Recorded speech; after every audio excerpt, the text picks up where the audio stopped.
अस्सलाम वालेकुम स्टूडेंट्स, मेरा नाम है डॉक्टर मोहम्मद इब्राहिम। आज हमारा जो टॉपिक है वो है introduction to the genetic engineering, the gross structures and physical characteristics of each of the organism have their origin in the genes. ठीक है।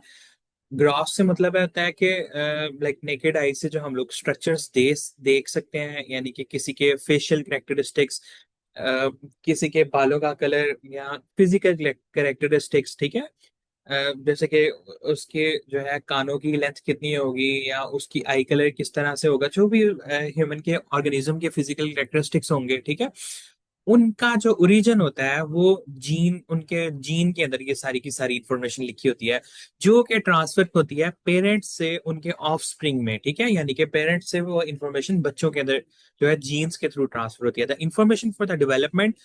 ठीक है। ये कि किस तरह से कोई चीज डेवलप होगी या कोई लाइफ जो है किस तरह से डेवलप होगी, ऑर्गेनाइजेशन एंड फंक्शन, उसके फंक्शन जो है लिविंग ऑर्गेनिज्म, ये सारी की सारी इंफॉर्मेशन जो है वो एक डिस्क्रीट यूनिट्स में, या हम एक तरह की यूनिट्स जिन्हें हम लोग कहते हैं जीन्स के अंदर स्टोर होती है। The genes are located in the like, जैसे कि फॉर एग्जाम्पल न्यूक्लियस है, न्यूक्लियस के अंदर एक इंफॉर्मेशन, जैसे कि मैं कह देता हूँ, जो क्रोमोसोम पाए जाते हैं इस तरह से करके। ठीक है।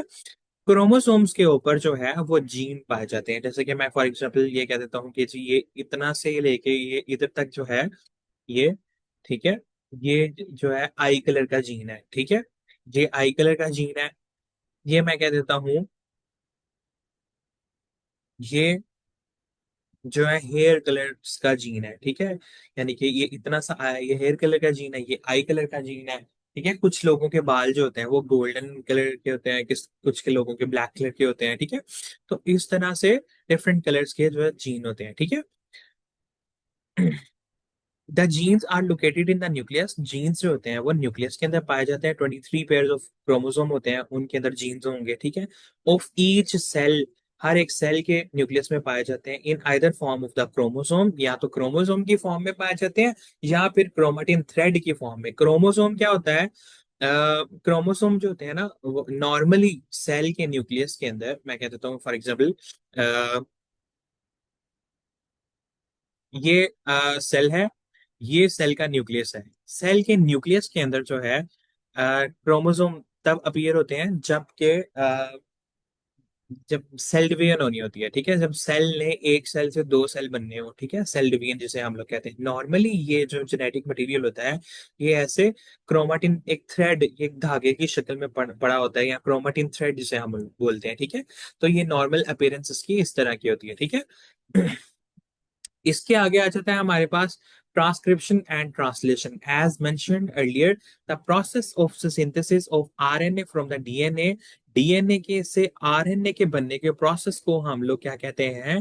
ट्रांसक्रिप्शन कहते हैं। ठीक है। डीएनए से आरएनए के बनने with the same sequence of the nucleotide as the DNA is called as transcription. जो डीएनए के ऊपर सीक्वेंसेस होते हैं, जैसे फॉर एग्जांपल डीएनए के ऊपर ए डी, सॉरी, ए जी सी, ठीक है, टी, इस तरह से डीएनए के ऊपर सीक्वेंसेस हैं। ठीक है। सी, जी, ठीक है, इस तरह से इसके ऊपर सीक्वेंसेस हैं। ठीक है। तो ये सीक्वेंसेस को जब डीएनए से आरएनए के अंदर कॉपी किया जाता है, ऊपर जो, सॉरी, फॉर एग्जांपल यहाँ पे एक स्ट्रैंड बन रहा होता है, उसके ऊपर इसका कॉम्प्लीमेंट्री स्ट्रैंड बन रहा होता है। कॉम्प्लीमेंट्री स्ट्रैंड से मुराद है कि ए के सामने हमेशा जी आएगा, जी के सामने ए के सामने हमेशा टी आएगा, सॉरी, ए के सामने हमेशा क्या आएगा? टी आएगा। और जी के सामने हमेशा सी आएगा, सी के सामने हमेशा जी आएगा, टी के सामने हमेशा ए आएगा। ए यानी कि आपको जो हम लोगों ने चैप्टर 5 में डिस्कस किया था, ए की हमेशा बॉन्डिंग होगी टी के साथ, हाइड्रोजन बॉन्डिंग, और जी की हमेशा बॉन्डिंग होगी सी के साथ। अगर सी है तो उसकी बॉन्डिंग होगी जी के साथ, अगर जी है उसकी बॉन्डिंग होगी सी के साथ। ए की हमेशा ये एडनीन थायमीन, ए से एडेनिन, टी से थायमीन, जी से गवानीन और सी से साइटोसिन। ठीक है। तो ये न्यूक्लियोटाइड्स होते हैं। ठीक है। तो जो इसका सीक्वेंस है उसके अकॉर्डिंग यहाँ पे जो है वो सीक्वेंसिंग होती है। ठीक है। तो इसको हम लोग ट्रांसक्रिप्शन बोलते हैं। ठीक है। This process is catalysed bye enzyme. ये एक एंजाइम कैटेलाइज करता है, DNA dependent RNA polymerase enzyme का नाम है। DNA dependent RNA polymerase. The process of transcription in prokaryotes differs slightly from that in the eukaryotes. ये मैंने आपको यूकैरियोट्स का प्रोसेस बताया है कि डीएनए से या डीएनए का स्ट्रैंड होता है इस तरह से,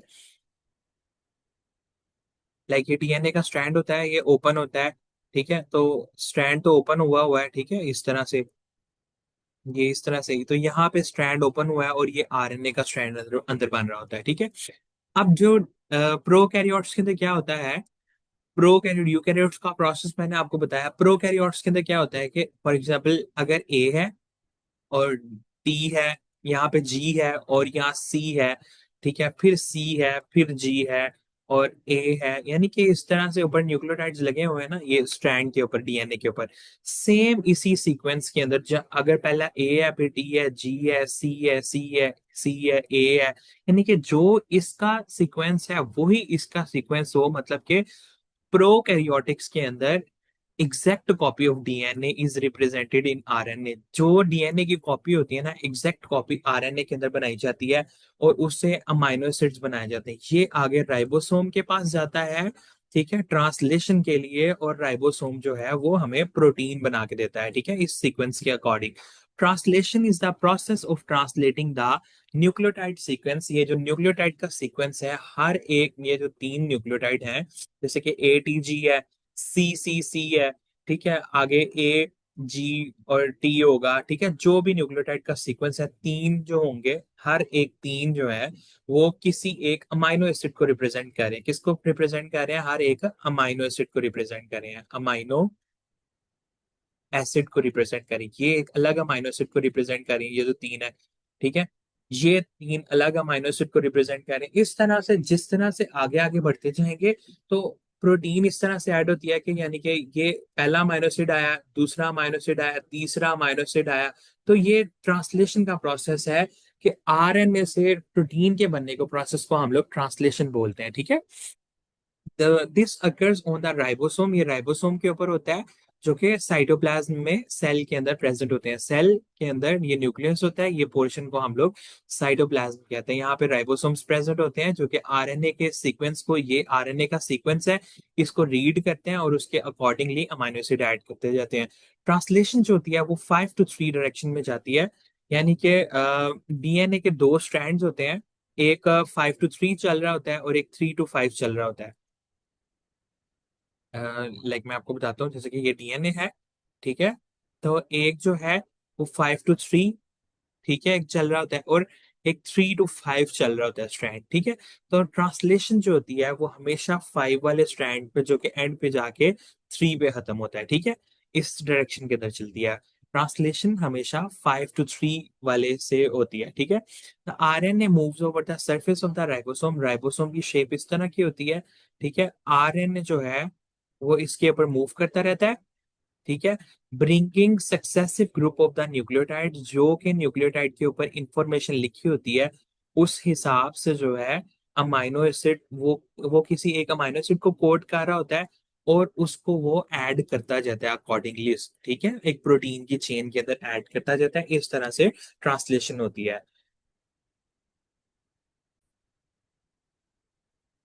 इसके बाद हमारे पास आता है concept of genetic engineering. except few viruses, genetic material in all organisms is DNA।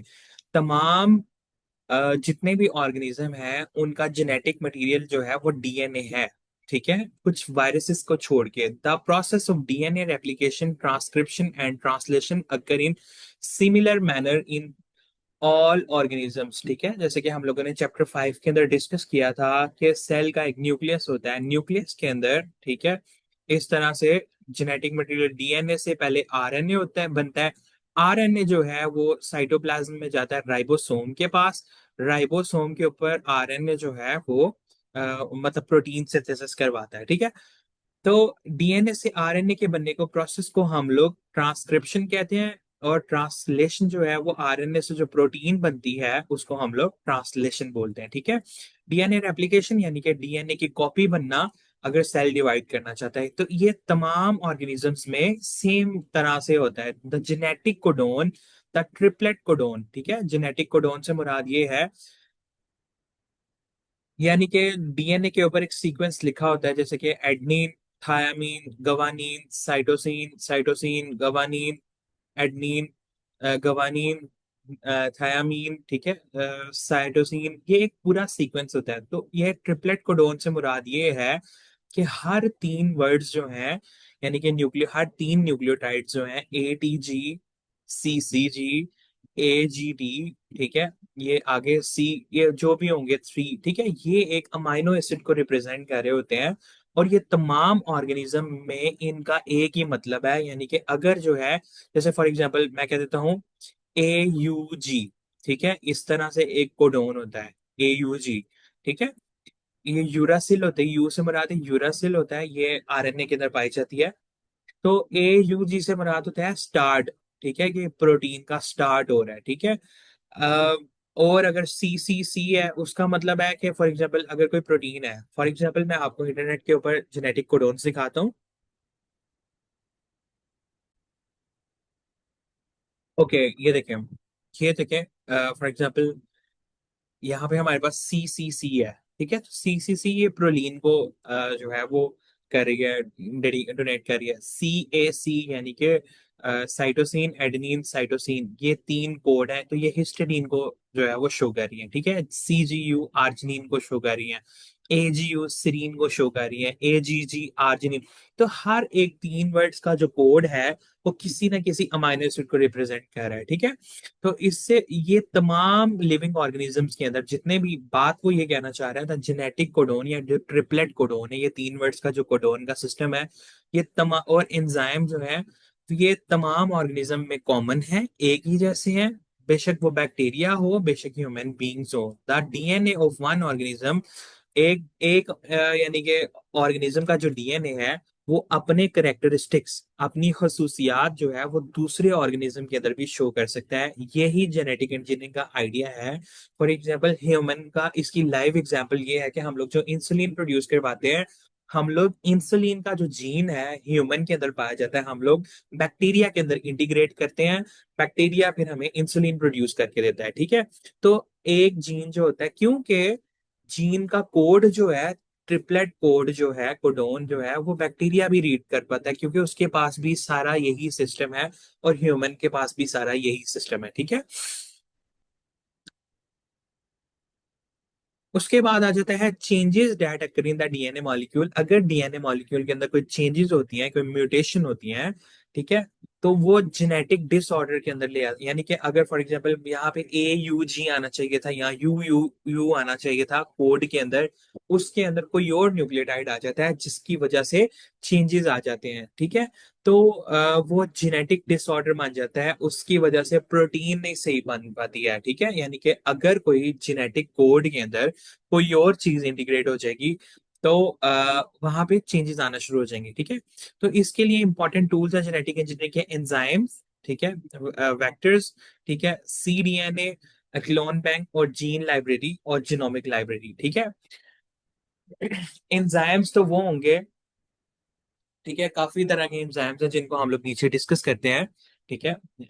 Enzymes required होते हैं, यानी कि, और उसके बाद वेक्टर्स, वेक्टर्स फॉर एग्जांपल मैंने एक ऑर्गेनिज्म का डीएनए जो है दूसरे ऑर्गेनिज्म के अंदर ट्रांसफर करना है, ठीक है, तो मैं वेक्टर का इस्तेमाल करूंगा। वेक्टर जो होता है कैरियर होता है, जो कि जीन को, एक ऑर्गेनिज्म का जीन हम लोग उसके अंदर डालते हैं, और वो दूसरे ऑर्गेनिज्म के अंदर लेके जाता है, ठीक है, और उस तक पहुंचाता है, ठीक है। तो वो कैरियर के तौर पे काम करता है, वेक्टर जो है वो हम लोग कैरियर को कहते हैं, ठीक है। तो vector are DNA carrier, vector जो होते हैं वो डीएनए कैरियर हैं, जो ट्रांसफर करते हैं फॉरेन जीन को होस्ट सेल के अंदर, ठीक है। यानी कि जो बाहर वाला जीन आ रहा होता है, उसको होस्ट सेल जिसके अंदर हम लोगों ने जीन एंटर करना होता है, उसके अंदर लेके जाता है वेक्टर।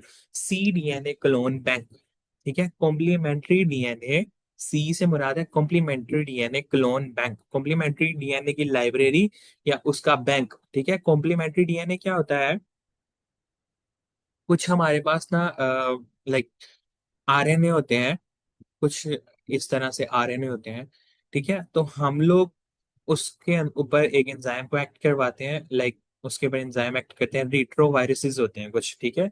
रिवर्स ट्रांसक्रिप्टेज एंजाइम होता है, तो वो आरएनए से जो है वो डीएनए बनाता है, ठीक है। आरएनए से डीएनए बनता है, ठीक है। तो वो कौन सा होता है, कॉम्प्लीमेंट्री डीएनए कहलाता है। वो कौन सा डीएनए कहलाता है, कॉम्प्लीमेंट्री। नॉर्मली डीएनए से आरएनए बनता है, लेकिन कुछ रिट्रोवायरसेस के अंदर डीएनए सॉरी आरएनए से डीएनए बनता है, ठीक है। नॉर्मली क्या होता है कि डीएनए से आरएनए बनता है, जिसको हम लोग ट्रांसक्रिप्शन कहते हैं, आरएनए से प्रोटीन बनती है, ठीक है। लेकिन कुछ रिट्रोवायरसेस के अंदर आरएनए से डीएनए बनता है, ठीक है। तो वो कॉम्प्लीमेंट्री डीएनए होता है। कॉम्प्लीमेंट्री डीएनए का जो बैंक है या लाइब्रेरी है, वो भी जेनेटिक इंजीनियरिंग के अंदर यूज होती है। और जीन बैंक, जीन क्या होता है, जिसके अंदर प्रॉपर ऑर्गेनिज्म की खसूसियात होती हैं, या प्रॉपर किसी एक ट्रेट की खसूसियात होती हैं, वो सारी की सारी जेनेटिक इंफॉर्मेशन को हम लोग जीन कहते हैं, और इसकी बैंक या जीनोमिक लाइब्रेरी होती है, ठीक है। ठीक है, और उसके बाद नीचे हमारे पास है कुछ एंजाइम्स, ठीक है। सीडीएनए क्या है कि library, cDNA library is a collection of complementary DNA made from the messenger RNA of a cell using the reverse transcriptase। reverse transcriptase एक एंजाइम है जो कि आरएनए से डीएनए बनवाता है, तो कॉम्प्लीमेंट्री डीएनए बन जाता है हमारे पास, ठीक है। अब आगे हमारे पास कुछ एंजाइम्स आ जाते हैं जो कि जेनेटिक इंजीनियरिंग में या रिकम्बिनेंट डीएनए टेक्नोलॉजी में यूज होते हैं। उसके अंदर हमारे पास रिस्ट्रिक्शन एंडोन्यूक्लियेजेस हैं। Just wait for a while।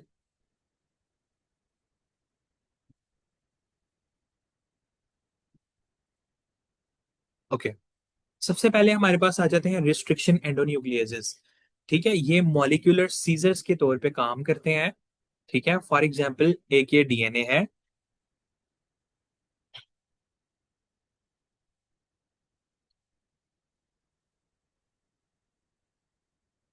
ये डीएनए है, ठीक है। ये डिजीज्ड डीएनए है, या ये मैं कह देता हूं, इसको हम लोगों ने करेक्ट करना है, ठीक है। इसके अंदर कोई जेनेटिक म्यूटेशन है, ठीक है। तो मैंने इसको यहां से और यहां से, ये वाला पोर्शन जो है ना, ये खराब है। ये वाला पोर्शन क्या है, यहाँ से खराब है। तो मैं क्या करूंगा, मॉलिक्यूलर सीजर्स को इस्तेमाल करूंगा, यानी कि ऐसे एंजाइम्स हैं, रिस्ट्रिक्शन एंडोन्यूक्लियेजेस, ऐसे एंजाइम होते हैं जो कि प्रिसाइजली डीएनए को यहां से और यहां से कट करते हैं, यहां से कट करते हैं और यहां से कट करेंगे।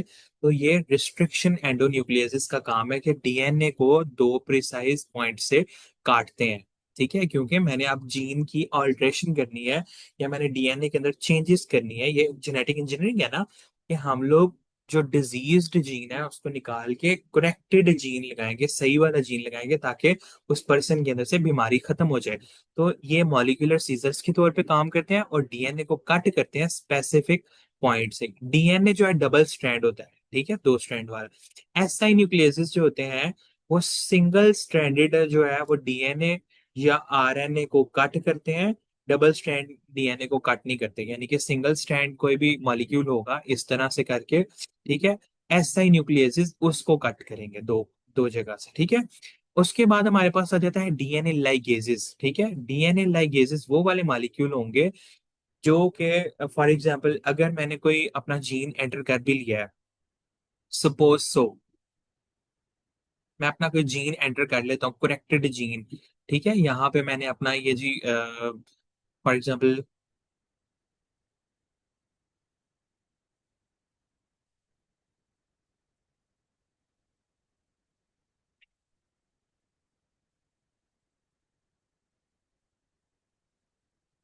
अब मैंने अपना यहाँ पे करेक्टेड जीन जो है वो एंटर करना है, ये मैं यहाँ पे कर रहा हूँ, ठीक है, करेक्टेड जीन।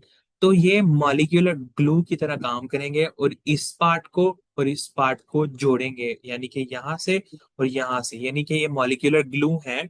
और ये जोड़ेंगे जो करेक्टेड पार्ट है, यहाँ हम लोगों ने अगर कोई पार्ट उसके अंदर एंटर किया है, या हम लोगों ने कोई डीएनए का सीक्वेंस एंटर किया है, तो act as a molecular glue by joining DNA fragments. जो डीएनए के हिस्से हैं उनको आपस में जोड़ेंगे, ठीक है, और इनके दरम्यान में बॉन्ड्स बनवाएंगे, ठीक है।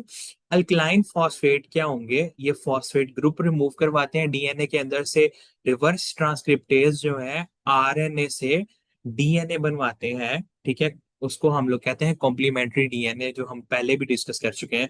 और लास्ट पे हमारे पास डीएनए पॉलीमरेज है, जो कि डीएनए के स्ट्रैंड से एक नया डीएनए बनवाता है। डीएनए से आरएनए नहीं, आरएनए सिंगल स्ट्रैंडेड होता है, डीएनए जो है वो डबल स्ट्रैंडेड होता है। तो डीएनए की ही एग्जैक्ट कॉपी बनवाए, उसे हम लोग डीएनए टेम्पलेट बोलते हैं। ठीक है, that's all for this lecture I think so. काफी हम लोगों ने इसको डिस्कस कर लिया है। अगर आई होप सो आपके सारे के सारे कॉन्सेप्ट जो हैं वो क्लियर हो गए होंगे। Thank you so much. हम लोग नेक्स्ट लेक्चर में मिलते हैं। Thank you so much. Allah Hafiz.